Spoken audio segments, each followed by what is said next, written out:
guys. Welcome back to Learning with the ASMR.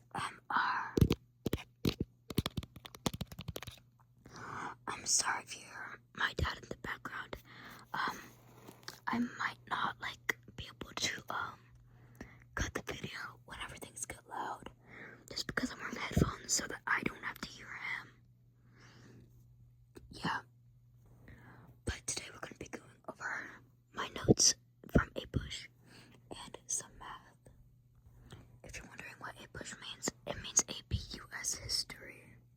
We're going to start by going over what we did today. So listen, 8.4, the economy after 1945. So, let's start off what factors led to an economic boom in the decade following World War II. So, there was a post-war spending boom. Consumer culture took off. There was a lot of employment. So, everyone was, during the war, there was a lot of employment to aid with the war effort. And during the war, people gathered a lot of money, but they didn't have a lot to spend it on because factories that once sold products ended up selling artillery and other things for the war effort. So after the war ended, factories made regular products again, and people bought a lot of stuff. So now we're going to talk about the white middle class affluence. Influence? I don't know why it says affluence. Okay. But, consumer culture.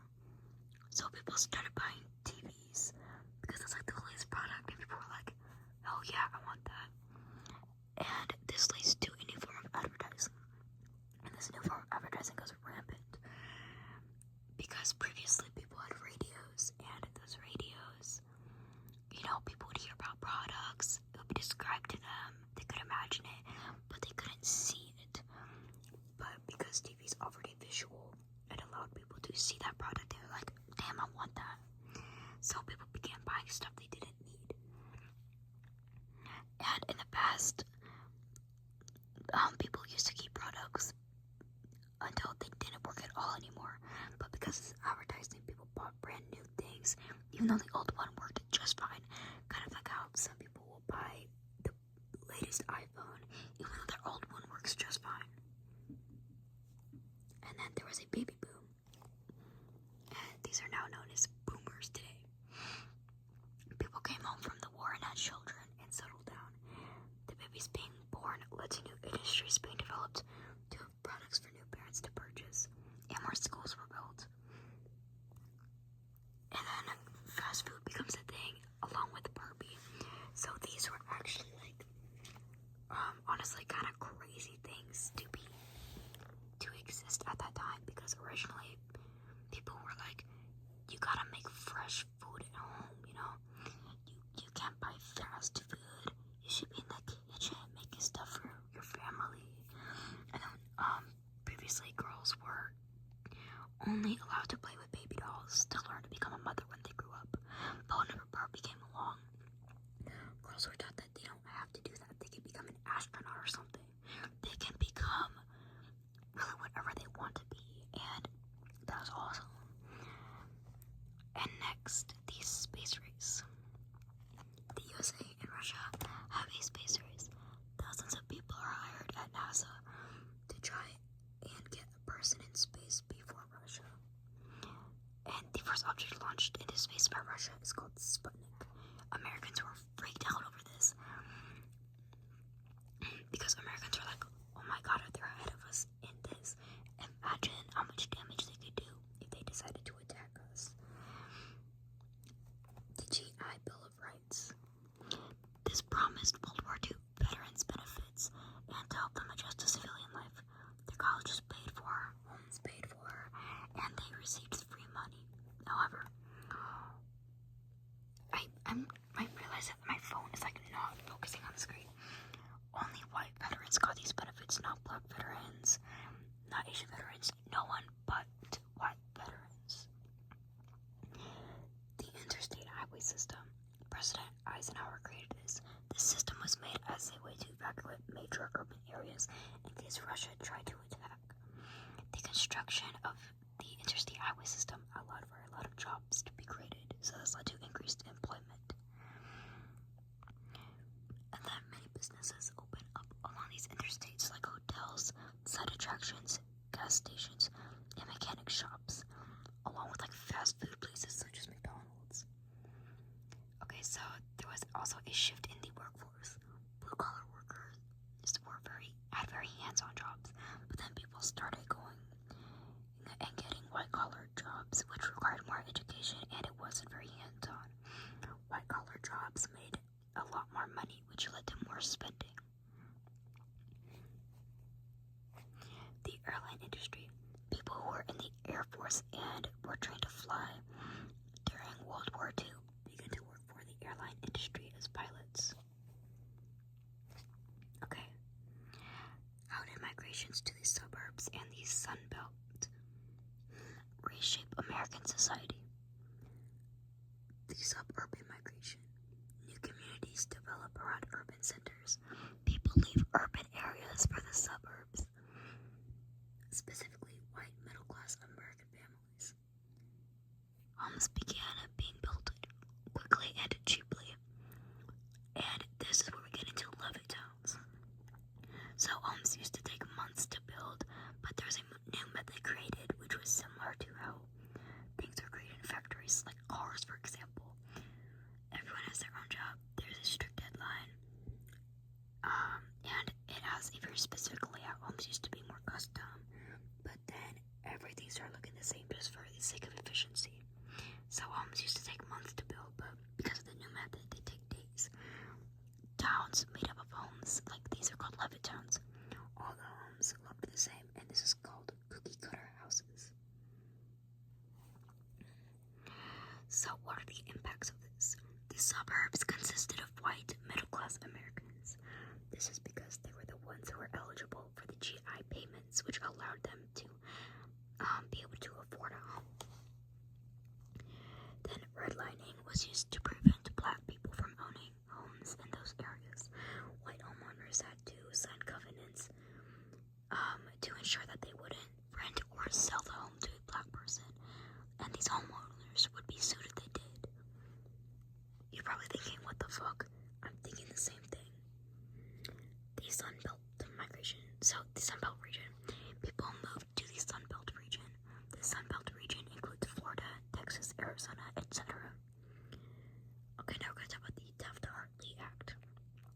The Taft-Hartley Act allows states to pass their own laws called right-to-work laws, which weakened unions. This led to wages going down in the South because workers didn't have to get paid as much due to the lack of unions. The Rust Belt. As factories closed, they remained vacant. Many people moved to other places to work. This leads to a change in the national economy, a change in the Republican Party, and the end of the Solid South, which I've talked about in a previous video if you want to go check that out. Okay. Culture after 1945. Lesson 8.5. What was 1950s culture? A class between conformity and challenges to social norms. So I haven't completely finished this lesson in class. I will continue it in the next video, but that's what I have so far. So there was originally a mass culture of conformity, and some vocab words to know what I'm talking about. Homogeneous, which means stable and predictable, which you talk about a little bit in biology, but it can also be applied to history. So people during the Depression had no stability. So afterwards, they chased that feeling of being stable. And then we're going to talk about the nuclear family, which there's this ASMR artist who I really love. It's Lee Luan ASMR. She has educational content, and one of her videos involves talking about the nuclear family. It's a really good video.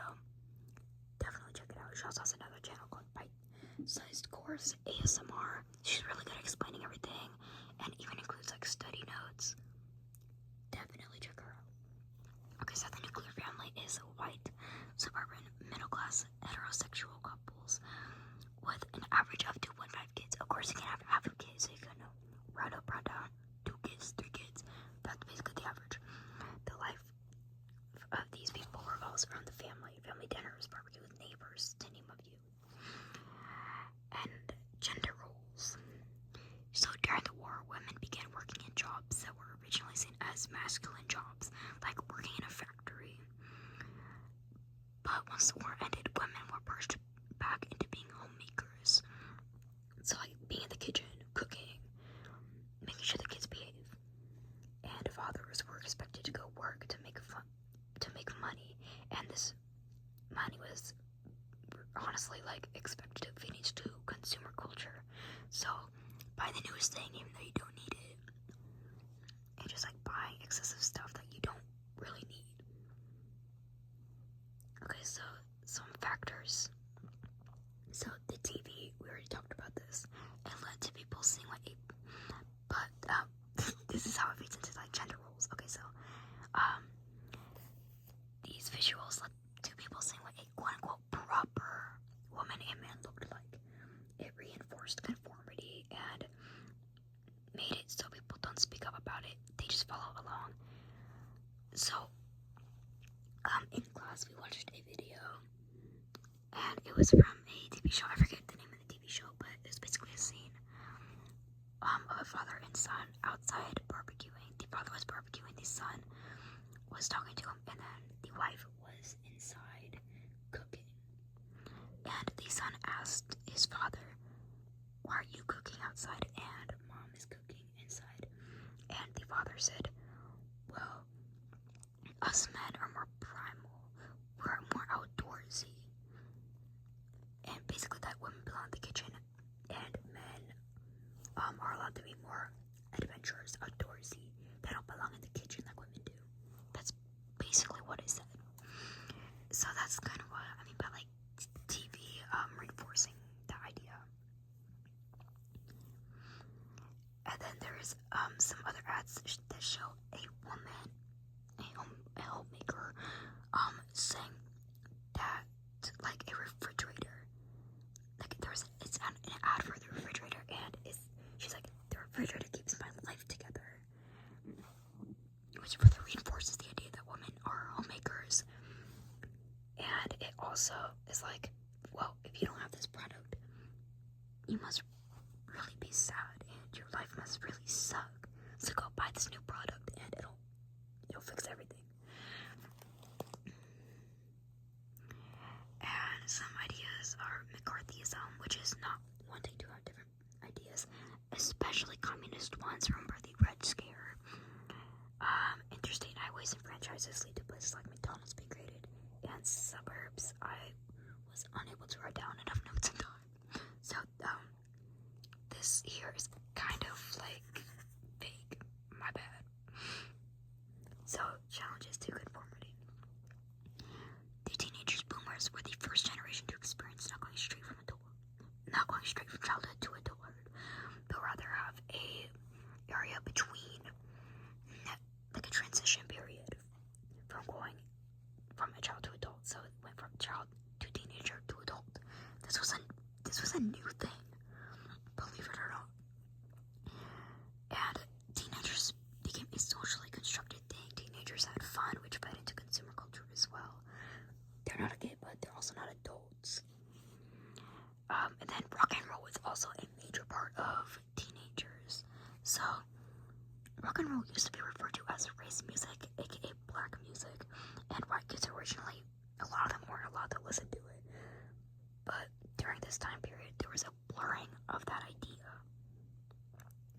And black music was often whitewashed.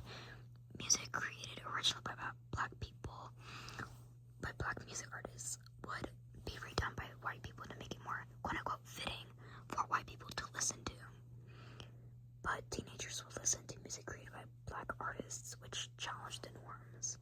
Also in class, we listened to, actually watched the clip, but it showed black music artists creating this song, and it was so awesome, like absolutely fantastic.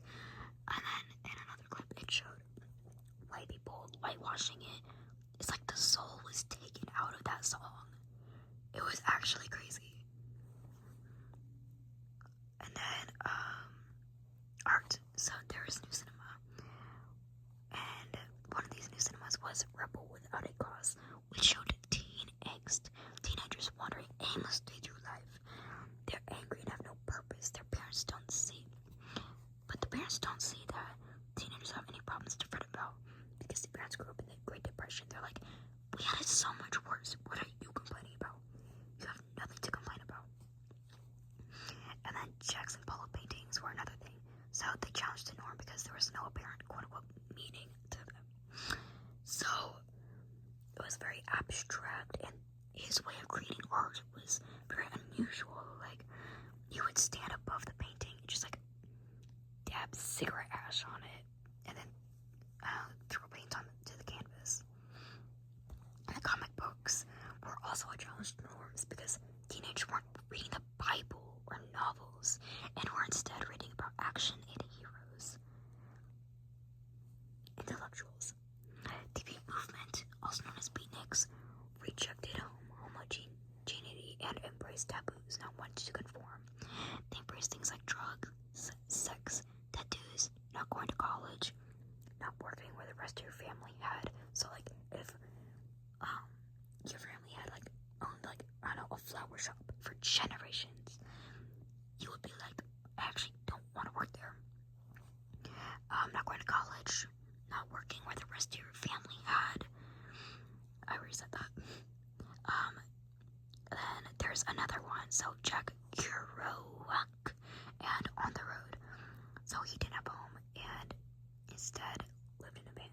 And this was at the time was very taboo. But it's now called van life, and it's not really that taboo anymore. Another thing is sexual awakening. So the Kinsey reports in the Playboy magazine, he blew away misconceptions about people and their ideas about sexuality and just like more sexual topics. It was taboo to talk about sexual things that not even doctors could talk about. Like, it was against the laws for doctors to talk about it. And homosexuality was seen as a disorder, which is crazy because, like, what? Homosexuality is like, it's just love. Like, whatever. It's crazy. People cross-dressed, had multiple partners, etc. And he exposed that Americans weren't as pure as people led to believe. Okay, and then this is the last thing for A Push today. Race. James Baldwin movies reflect the experience of being black in America. Racism is embedded everywhere. The judicial system, education, churches, etc. everywhere. And then Ralph Ellison and The Invisible Man, which is a book I want to read, actually. I am an invisible man, he wrote. I'm invisible. I was unable to continue that because my teacher switched to a clip and of like a video, and yeah. And the main character is a black man who tries to uplift his community, but the clip again. But he's looked down upon regardless, basically, and it sucks. Okay, now we're gonna go over some math. So, input and output, evaluating functions. Okay, so recall function notation. The equation y equals 9 minus 4x, that's just an example, represents a function. We can instead use sub function notation and name it f. So like f x equals 9 minus 4, and then the f x thing just replaces the y that you see here. Now remember, the parentheses do not mean to multiply. Don't multiply. And then a note is that the other letters can be used for input and output. So we read fx as f of x. I low-key forgot, my bad. Which means the output value of the function f for the input value of x. So the output is f of x, and then the input is x. So f of x, and then that's the input here. Evaluating functions. When we are given an input, we substitute it into the function for x and find the output. And then the input does not necessarily have to be a number. It could be a variable or an expression. So here are some examples. If f of x equals x squared plus 7 and h of x equals 12 over x, find. Okay, so we're going to write this. So h of negative 2. This here is the input, the negative 2. So we take this equation and we input it here. So that would be 12 over, you see the x here. We put the negative 2 where the x is. So that would be 12 divided by negative 2, and that leaves us with negative 6, which is our output. So this goes in, this comes out. It's pretty simple. So on a graph, it would be negative 2, comma negative 6. F of 1/2. So we're going to use this equation, this expression here. Okay, so the x is 1/2. So we would put 1/2 here. So it'd be 1/2 squared plus 7. And 1/2 squared is 1/4 plus 7.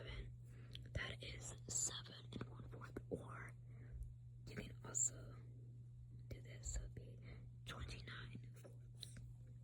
And then HA, this is what we talked about up here, where it can also be a variable. So here, the x is a variable. The input is a variable.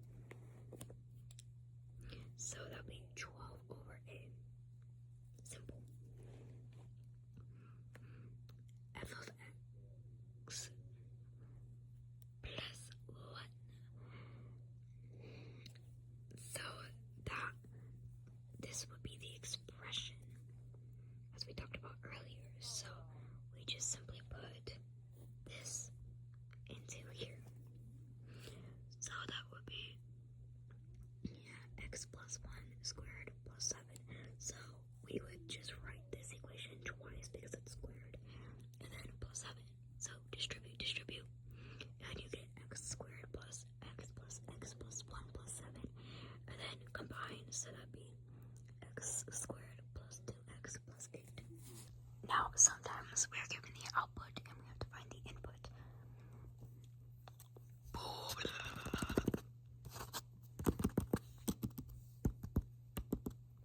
Okay, some examples. So remember that this here is the input. And so just pretend that like we already did like the equation or whatever, we already plugged it in for something. And we wound up with 16, okay? We didn't do an equation or anything, but like that might be an easier way to understand it. So this here is the input, but it equals the output. So that output is 16. And here we have an equation that we can plug the output into. You see that? Yeah, because that equals that. So you can plug it in here because it equals. So you replace that with 16. So 16 equals 3x plus 1. 3x plus 1. And so you would subtract the 1 on both sides, which leaves you with 15 equals negative 3x. And that leaves you with x equals negative 5 because you would divide that negative 3 by 15. Or 15 by negative 3. Same thing goes for this one and this one. I'm not going to go on for those though because it's getting late and I have to do my homework. Okay, this one is honestly a lot. Okay, I'm not going to say a lot harder. It's kind of harder to understand, at least for me. Although I was also like up really late last night as well. And so, I was not on my game today in class. But that's okay, we all have our moments. So functions as graphs. Not all functions are expressed as equations. There is a graph of a function g below.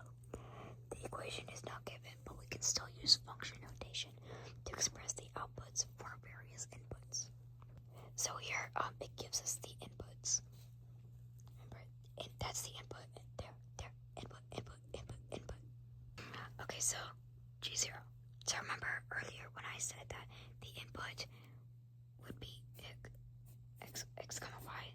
That's the input, that's the output. So let's look on this graph here. So starting at 0, go up until you hit somewhere on like the line that's graphed. So you hit that, you go up, and then you get 0.3 you hit 3.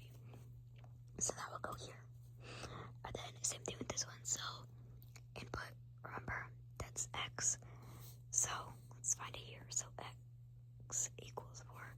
So then we're gonna go straight up until we hit something, and boom, we hit 6.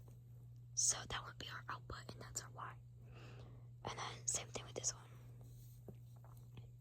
6, go up, and then you hit 1. And now we're gonna find all x values for which g of x equals 3. Okay, so values between 0 and 2. So 0 is less than or equal to x, and then x is less than or equal to 2. So because x is larger or equal to 0, but like it's less than or equal to 2, you would start from like right here. Again, I was looking struggling in class because I was really, really tired, and my teacher was also not on her A game today. But like you somehow get like right here, and then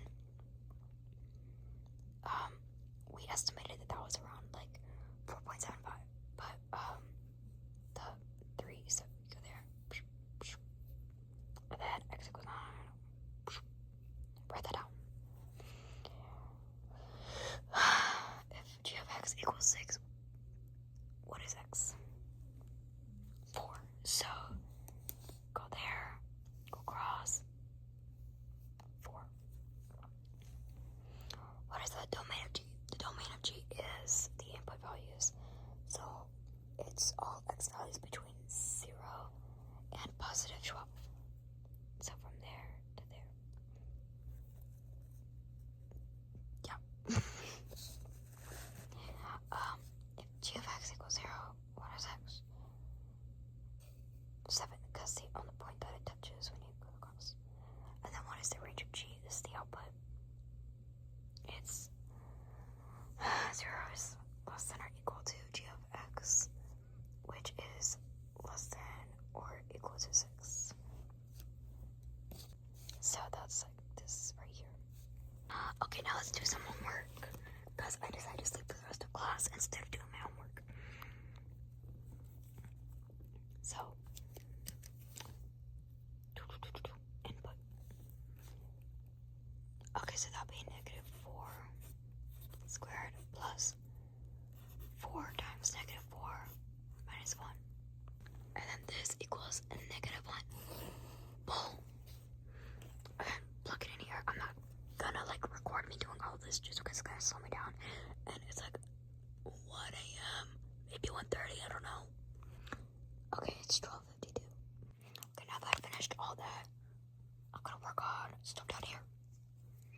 So, inputs. These are inputs, which is also known as the x on a graph. So here, D2. We're gonna go up, and that's 4. D of 5. Go there, go up, and then reach 11. D 2.9. That would be like around here somewhere.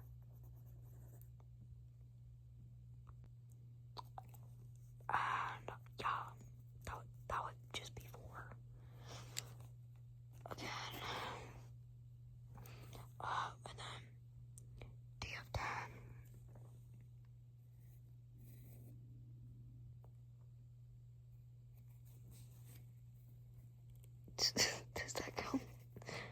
feel like that should count. So I guess like 0. I'm actually all confused on that one, but it's okay. I'm learning. When d of d equals 2, what is d? Okay, so I forget where I just stopped off last time. I think I stopped off here. So I had to like pause and do my work. So that would be the output, and output is y. So go there. Get 1. That's the point. Then over here you get. When I say like over that's around like 9.4. Just do that for the others. And then the domain and range. The domain and it is the x and the range is the y. And I don't know why you write it as that. My teacher didn't explain it, but it's 0 is less than t, because for this we're using t. And another one it would be x, but like we're using t for this. And t is less than or equal to 10, and then 0 is less than or equal to t. This is for range now. 0 is less than or equal to t, and t is less than or equal to 11. Okay, we're done. I'm tired. I spent like the whole day napping, so I'm doing all my work really, really late, and I'm honestly regretting it. But guess what? I finished it. I'm neglecting my chemistry work. Why? Because even though I have homework for it, I don't think she'll check that to see if it's completed. So I'm gonna live my life free. Good night, everybody. Good night. I hope you have a good morning, evening, or night, or afternoon. And I hope that you're doing well. And if you're not doing well, I hope that you feel better. Goodbye. I hope you had fun learning. Make sure to subscribe. That's my first time saying that, but make sure to subscribe. Like the video, boost my algorithm. I want to educate some of these people and myself too, because sometimes I'm learning with you guys. Okay, goodbye.